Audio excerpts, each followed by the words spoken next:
Immortal and Martial Dual Cultivation, episode 93.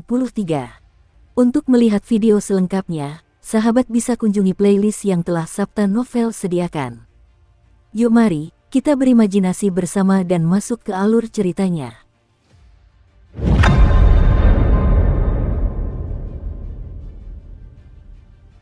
Arena kompetisi berada di tengah lapangan latihan. Pada dasarnya tidak ada yang menarik, sebagian besar orang yang menjadi lawan Xiao Chen memilih untuk menyerah. Dari 15 pertarungan, Xiao Chen memperoleh kemenangan secara otomatis dalam 13 di antaranya. Hanya Mu Heng dan Zhang Lai yang memilih untuk terus bertarung. Sayangnya, mereka tidak mampu berbuat apapun terhadap Xiao Chen ketika bekerja sama 3 hari yang lalu. Dalam pertarungan 1 lawan 1, Xiao Chen hanya perlu menggunakan 60% kekuatannya, dan dia mampu mengakhiri pertarungan dalam 50 gerakan. Dalam 15 pertarungan, Xiao Chen meraih kemenangan mutlak. Tidak ada keraguan siapa yang berada di peringkat pertama.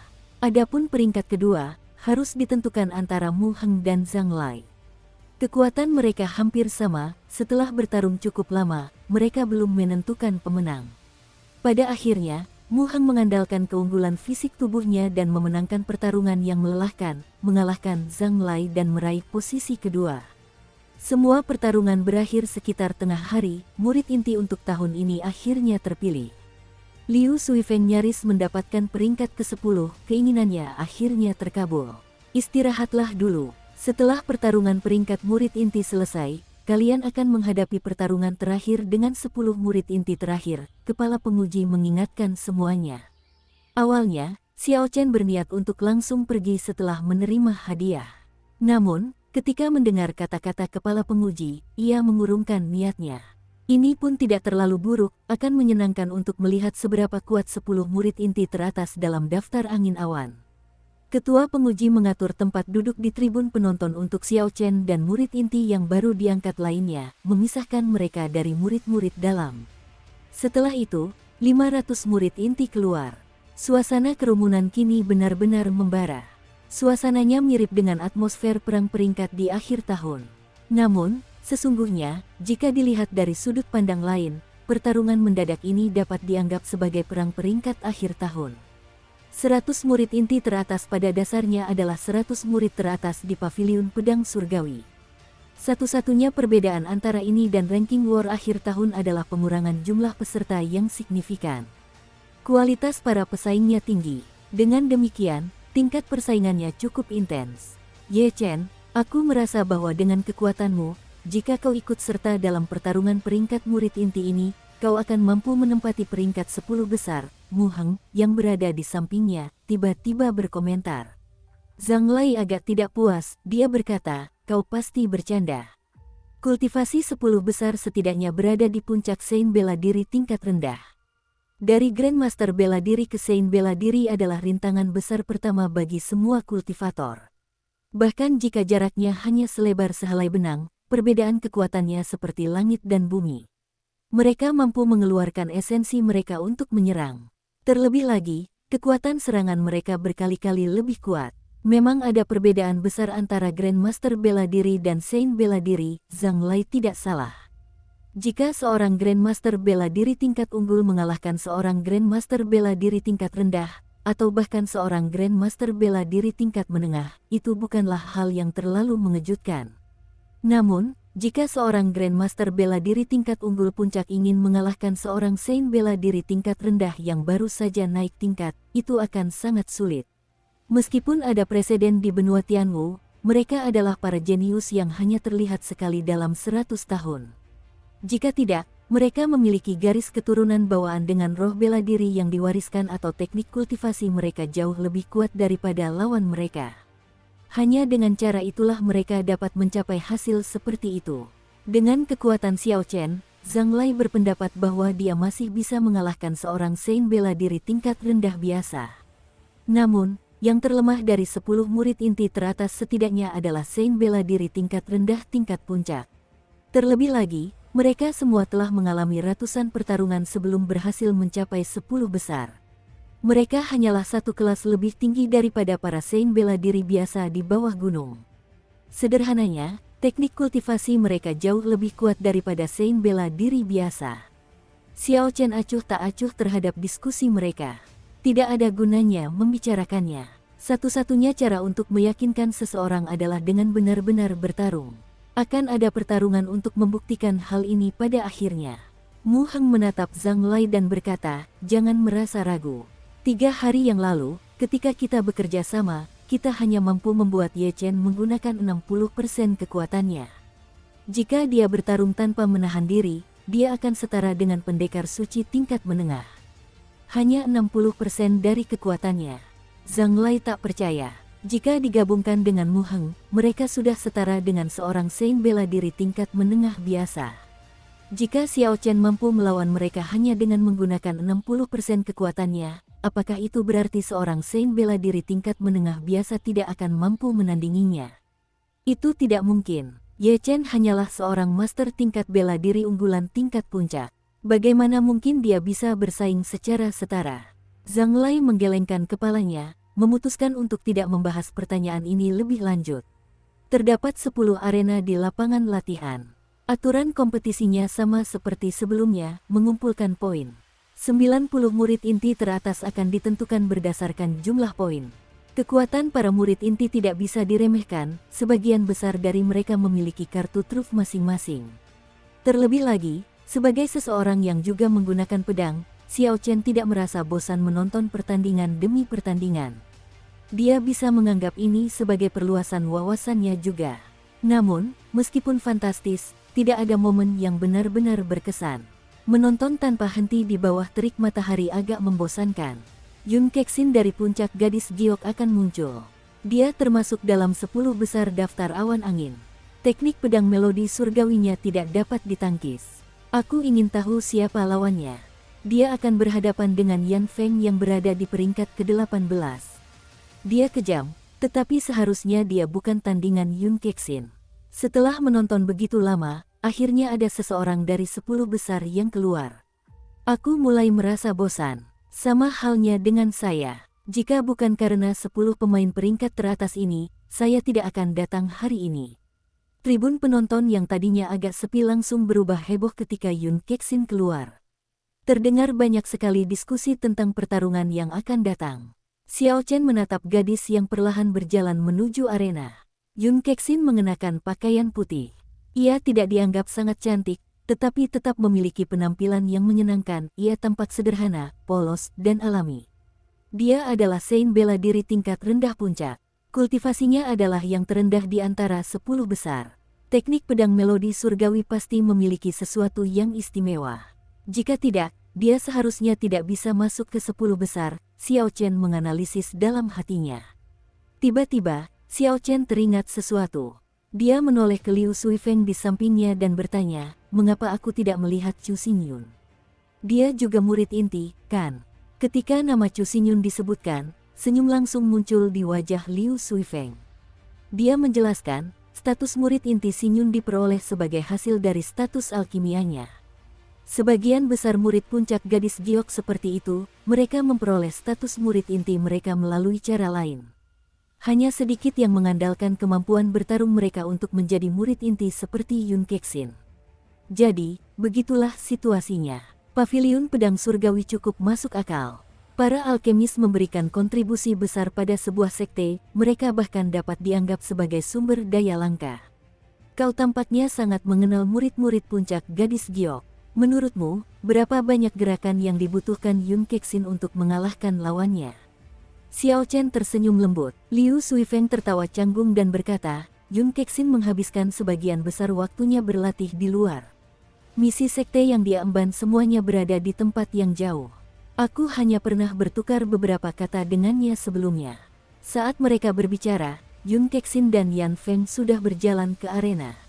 Atas instruksi wasit, mereka masing-masing berdiri di tempat mereka. Kerumunan juga menghentikan obrolan mereka yang tidak penting. Kakak senior Yun, saya mohon maaf. Setelah mereka membungkuk, Yan Feng mengucapkan sesuatu sebagai bentuk kesopanan sebelum menghunus pedangnya. Beberapa energi pedang muncul seketika dan menerobos udara yang tenang, melesat ke arah Yun Kexin. Yun Kexin bukanlah lawan biasa. Karena itu, Yan Feng tidak menahan diri begitu pertarungan dimulai. Dia mengerahkan beberapa ki pedang dengan sekuat tenaga.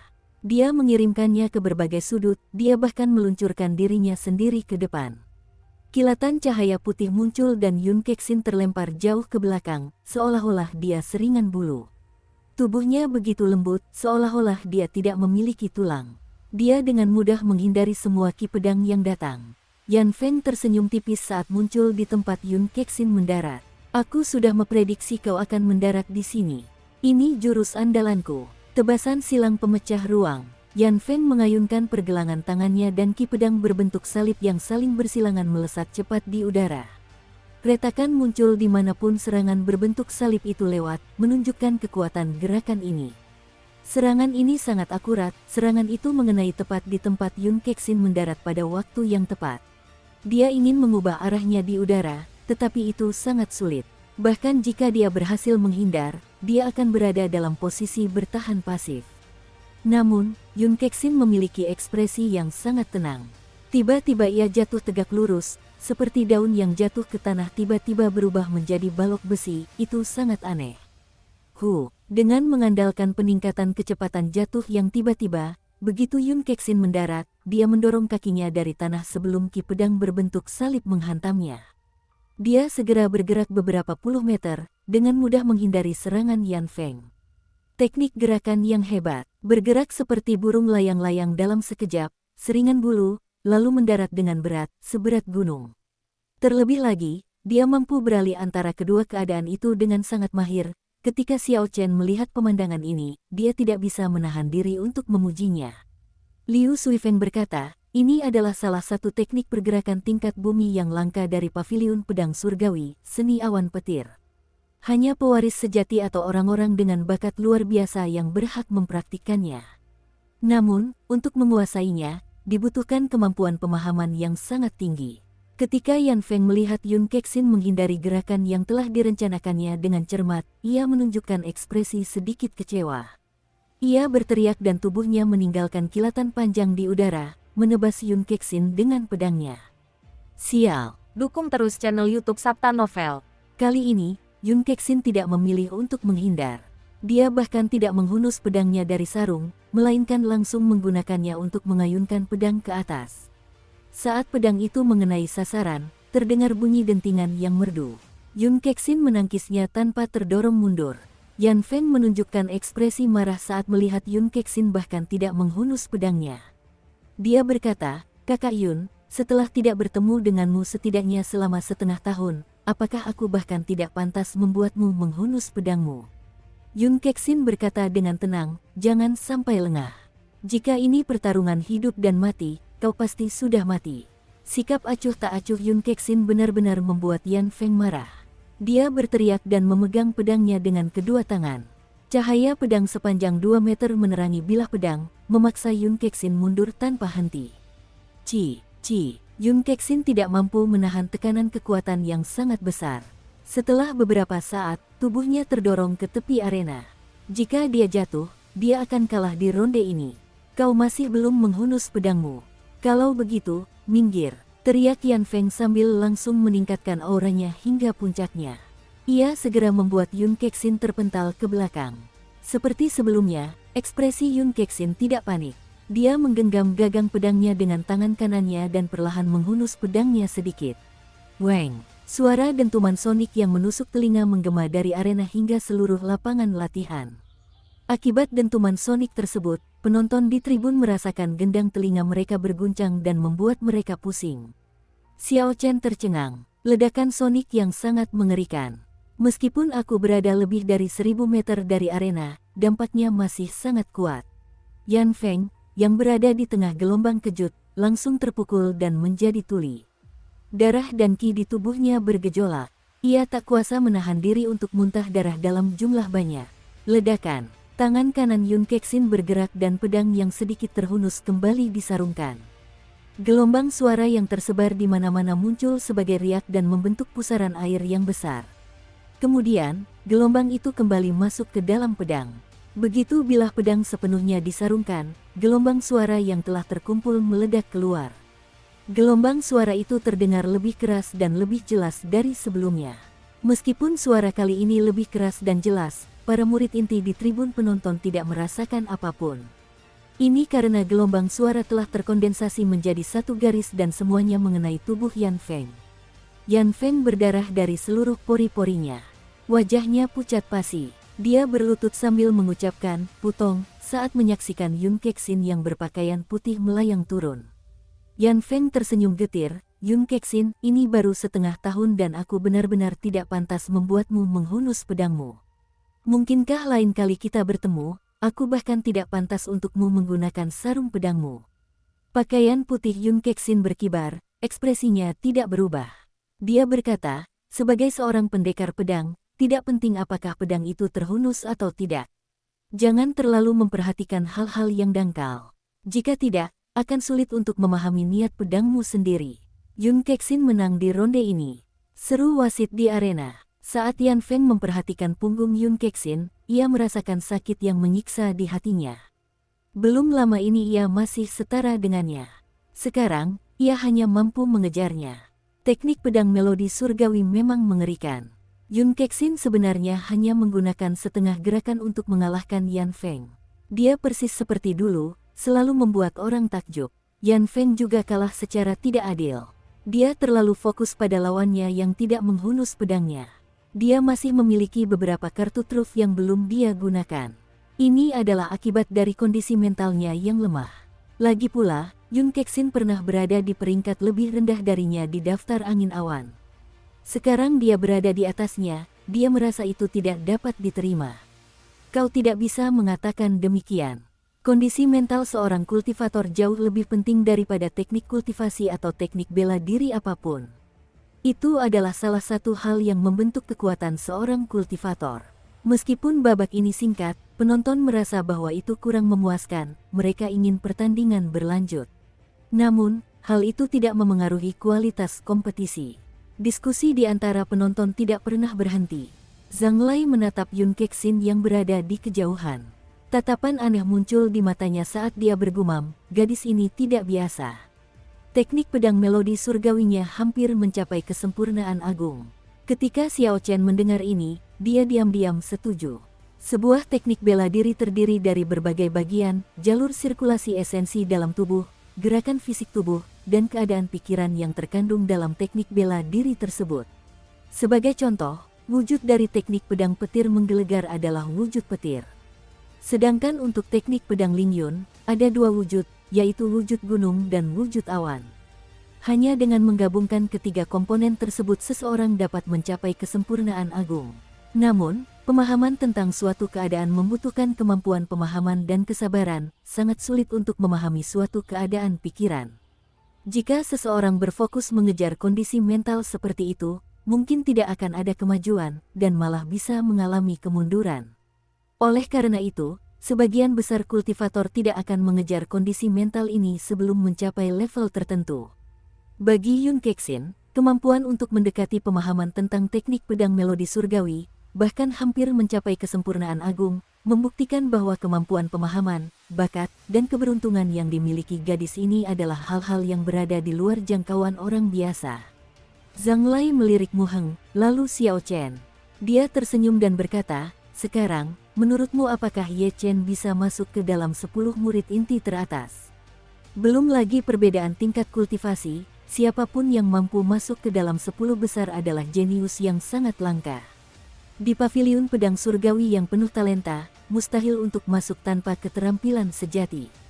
Mu Heng bergumam sendiri sejenak sebelum berkata dengan serius, "Yun Kexin memang kuat, sangat kuat. Namun, dia tetap bukan tandingan Xiao Chen." Xiao Chen melirik Mu Heng dengan heran. Dia tidak tahu dari mana Mu Heng mendapatkan kepercayaan dirinya. Meskipun dia tidak takut pada Yun Kexin, setelah menonton pertandingan sebelumnya, dia tidak memiliki kepercayaan diri mutlak untuk mengalahkannya. Jangan bicara besar-besaran. Yun Kexin mampu mengalahkan Yan Feng yang berada di peringkat ke-16 hanya dengan setengah gerakan. Dia masih punya banyak kartu truf untuk dimainkan. Bagaimana kau tahu dia bukan tandingan Ye Chen? Berdasarkan tingkat kultivasi, Ye Chen hanyalah seorang master tingkat tinggi tingkat puncak. Dari segi pemahaman keadaan, teknik pedang melodi surgawi milik Yun Kexin hampir mencapai kesempurnaan agung, itu tidak lebih lemah dari teknik pedang Ling Yun milik Xiao Chen. Tidak ada cara untuk membedakan siapa yang lebih kuat atau lebih lemah. Kali ini, sebelum Zhang Lai sempat berkata apapun, murid inti baru lainnya menyuarakan keberatan mereka. Terlebih lagi, kata-kata mereka didukung oleh fakta, tidak ada cara untuk membantahnya. Mu Heng tersenyum tipis, omong kosong belaka. Di masa depan, kau akan tahu sendiri apakah aku mengatakan yang sebenarnya. Liu Suifeng mencondongkan tubuh ke arah Xiao Chen dan bertanya dengan suara lembut, Ye Chen, jika kau benar-benar melawan Yun Kexin, seberapa yakin kau akan kemenangan? Xiao Chen berpikir sejenak sebelum berkata, mungkin sekitar 50%. Jika kekuatan sebenarnya hanya pada level ini, maka 60%. Ketika Liu Suifeng mendengar ini, dia sangat terkejut. Dia sangat mengenal karakter Xiao Chen. Dia tidak akan pernah membual. Jika dia mengatakan 50%, itu pasti lebih tinggi dan tidak lebih rendah. 50% adalah angka minimum. Saat kompetisi di arena berlangsung, 10 murid inti teratas dari daftar awan angin keluar satu persatu. Penonton memang tidak kecewa dengan kekuatan mereka. Li Yuze yang berada di peringkat kelima hanya menggunakan 3 gerakan untuk mengalahkan Lian Yun yang berada di peringkat ke-15. Kecepatannya luar biasa cepat. Yun Feimo yang berada di peringkat keempat. Dia mengalahkan lawannya yang berada di peringkat ke-20 dengan satu serangan pedang. Tampaknya teknik kultivasinya telah mencapai lapisan ke-10. Leng Aoshuang yang berada di peringkat ke-8 hanya menggunakan 3 langkah untuk mengalahkan lawannya. Seperti yang dikatakan Zhang Lai, 10 murid inti teratas bukanlah orang lemah. Mereka jauh lebih kuat daripada murid-murid lainnya. Mereka semua pada dasarnya mengalahkan lawan mereka dalam 5 langkah. Sampai saat ini, selain Murong Chong yang berada di peringkat pertama, 9 dari 10 murid inti teratas lainnya telah bertarung dan menunjukkan kekuatan mereka. Xiao Chen juga memperhatikan sesuatu. Dia tidak tahu apakah majelis tetua melakukannya dengan sengaja atau tidak, tetapi 10 murid inti teratas tidak saling bertemu dalam pertempuran, tidak ada pertempuran sengit antara para raksasa. Menurut Xiao Chen, 10 murid inti teratas sudah jauh lebih kuat daripada yang lain. Tidak mungkin bagi yang lain untuk meraih kemenangan. Lawan mereka hanya satu orang lagi. Sekarang giliran Murong Chong. Lawannya adalah Yan Chihuo yang berada di peringkat ke-11. Tahun lalu, dia juga termasuk dalam 10 murid terbaik. Semua lawannya tidak mampu bertahan lebih dari 10 langkah. Kekuatan Yan Chihuo cukup bagus. Namun, dia berhadapan dengan Murong Chong. Kekalahannya sudah pasti, tinggal bagaimana dia bisa bertahan. Aku sudah lama tidak melihat Murong Chong beraksi, sungguh menarik. Tahun lalu, Murong Chong hanya muncul sebentar. Dia jarang sekali terlihat di paviliun pedang surgawi. Ini adalah pendekar pedang yang menghabiskan seluruh waktunya untuk berlatih. Jika bukan karena ordo pertemuan Kaisar Pedang, dia pasti tidak akan kembali. Yan Chihuo mendengar semua diskusi dari kerumunan. Ekspresinya berubah, dia merasa tidak enak badan. Dia menatap Murong Chong yang berpakaian biru dan agak angkuh. Terlepas dari apa yang dikatakan orang lain, aku hanya punya satu tujuan berdiri di sini. Bukan untuk melihat berapa banyak gerakan yang bisa kutahan, tetapi untuk mengalahkanmu. Murong Chong tertawa dingin, sebelum bicara, sebaiknya kau periksa dulu kekuatanmu. Kalian berdua, tunduk, berdiri tegak, mulai. Setelah wasit berbicara, angin sepoi-sepoi bertiup di arena.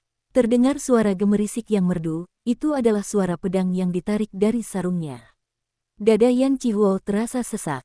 Dia tidak menyangka Murong Chong akan mengabaikan statusnya dan melakukan serangan pertama. Dia sedikit panik, tetapi untungnya dia memiliki mental yang kuat. Setelah beberapa saat, dia menenangkan diri dan bersiap untuk menghadapi serangan Murong Chong. Namun, ketika Yan Chihuo melihat ke depan, dia tidak dapat menemukan Murong Chong. Dia melihat sekeliling, tetapi selain hembusan angin sejuk yang tak terhitung jumlahnya, dia tidak menemukan apapun. Di mana dia? Kali ini, Yan Chihuo benar-benar panik. Bagaimana mungkin seseorang menghilang tepat di depan mataku? Ini terlalu aneh. Jangan panik, dia tidak mungkin meninggalkan arena. Karena dialah yang memulai duluan, dia pasti akan menunjukkan niat membunuh. Selama aku bisa memahami arah niat membunuh itu, aku bisa memblokir serangannya. Yan Qihuo terus mengulanginya pada dirinya sendiri berulang kali. Dia memperluas persepsinya dan bergerak tanpa henti. Dia tidak berani lengah. Puci. Tiba-tiba luka panjang muncul di dada Yan Qihuo, darah menyembur keluar. Matanya terbuka lebar, ekspresinya tak percaya. Bagaimana aku bisa terluka? Ci. Tiba-tiba angin sejuk di arena berhenti. Udara di arena menjadi hening. Wajah tampan Murongcong muncul di hadapan Yan Qihuo, memperlihatkan senyum kejam. Tatapan mata Murongcong dipenuhi dengan niat membunuh yang tak terbatas. Tiba-tiba, dia menerjang seperti sungai yang deras. Pergi. Murongcong menghunus pedangnya dan menendang dada Yan Qihuo, membuatnya terlempar keluar arena. Bagaimana mungkin aku tidak merasakan niat membunuh yang begitu kuat? Apa yang sedang terjadi? Dia terjatuh ke tanah beberapa kali. Dia tidak mengerti apa yang terjadi meskipun sudah memikirkannya dengan sangat keras. Ketika wasit melihat ini, dia langsung mengumumkan, Murongcong, kemenangan. Yan Qihuo pucat pasi. Setelah sadar kembali, dia berteriak, tidak mungkin. Bagaimana aku bisa kalah? Aku bahkan belum menggunakan kartu truf yang telah kulatih selama setahun. Murongcong, apakah kau berani menghadapiku dengan sungguh-sungguh? Berani atau tidak, Murongcong bahkan tidak repot-repot melihat Yan Qihuo yang tergeletak di tanah. Dia berkata dingin, bodoh, kau harus bisa menggunakan jurus mematikanmu agar itu dihitung. Kau bahkan tidak bisa menggunakannya, namun kau tidak malu berteriak seperti itu. Xiao Chen termenung sambil menatap punggung Murongcong. Sungguh mengerikan jurus Clear Wind Chop itu. Awalnya, kupikir jurus Clear Wind Chop tingkat kesempurnaanku sudah cukup untuk membunuh. Sekarang, sepertinya itu jauh dari cukup.